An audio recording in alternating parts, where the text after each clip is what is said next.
This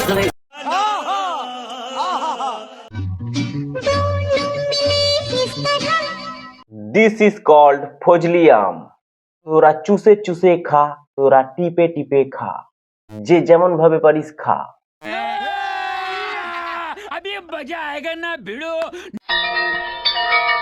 তোরা চুষে চুষে খা, তোরা টিপে টিপে খা।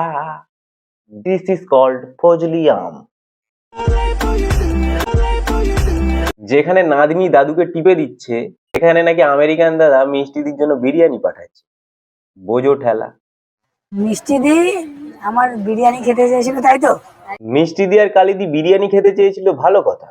তাই তুমি 2 প্যাকেট বিরিয়ানি পাঠাচ্ছ, সেটাও ভালো কথা। কিন্তু কথা হচ্ছে এই বিরিয়ানির প্যাকেটটা পৌঁছে দেবে কারা? না বলছি ওরা কি ফুড ব্লগিং এর সাথে সাথে ডেলিভারি বয়েরও কাজটা করে? এটা কি সত্যি? কারণ ওদের মাধ্যমেই তো প্যাকেটটা যাবে। তাহলে ওরা হলো কি food blogger with delivery boy. দিদির সাথে প্রতি রাতেই কথা হয়। সময় তো নেই হাতে, ফোন করি প্রতি রাতে। আচ্ছা বলছি প্রত্যেকদিন রাতে যে তুমি ফোন করো, না বলছি রাত্রিবেলা কি শুধু বিরিয়ানি আর মটন কষা নিয়ে আলোচনা হয়, না মাঝে মাঝে নিউটনের তৃতীয় গতিসূত্র নিয়েও আলোচনা হয়? আপনারা ভিডিও করছেন ভালো কথা, কিন্তু আপনাদের মূল টার্গেট পোঁতটাই কেন থাকে?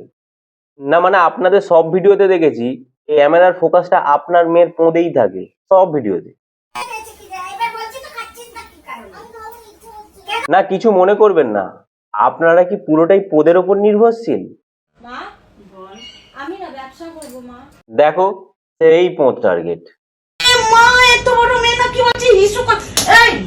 এত বড় একটা রেয়াজি বিশিষ্ট পাঁঠি, এ নাকি আবার বিছানায় মোতে।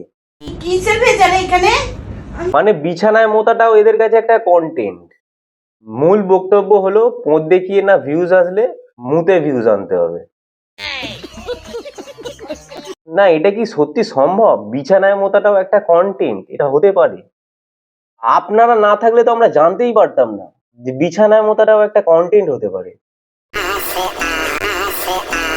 এই যে দুজনকে দেখলে, এর মধ্যে মহিলাটার নাম হলো সাথী আর পুরুষ মানুষটার নাম হলো সাধন, মানে সাধন। এবারে নামের বিশ্লেষণ করতে হবে। দেখো সামরিচ মানে কি? সামরিচ মানে হলো সাদা মরিচ। সা মানে সাদা, মরিচ মানে মরিচ, সাদা মরিচ। তাহলে এখানে সাধন মানে কি হবে? আমি তো এখানে ড্রেসটা সাদা ছাড়া কিছুই সাদা দেখতে পাচ্ছি না, পুরোটাই কালো। তাহলে কি এখানে সাধনটা যায়? সাধন। কাকা হচ্ছে আমাদের সাথী সাধন। কিন্তু এখানে তো দেখছি অন্য কারোর সাধন হয়ে গেছে। কাকা ট্যালেন্ট আছে। কাকা তুমি এতদিন সাথীদের সাথে ভিডিও করে অন্য কোনো মেয়েকে বলতে পারলে আজ থেকে শুধু তোমার হলাম অন্য কারো না, আজ থেকে শুধু তোমার হলাম অন্য কারো না? তোমরা যাই বলো, আমাদের এই পাঁচু কাকু কিন্তু ট্যালেন্টেড মানুষ। আজ একে তো কাল ওকে, শুধু বুকে আশ্রয় দেয়। বিশাল ট্যালেন্টেড। বলছে ও বৌদি আমি তোমার কথা ভাবি বিছানার বালিশ ধরে। আহা, বলছি কাকা তো শুকিয়ে দড়ি, এত রস আসে কোথা থেকে?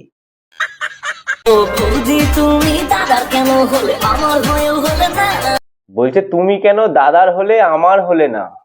বলছি কাকা দুটো নিয়ে হচ্ছে না, আবার আর একটা লাগবে। এনজয় গুরু।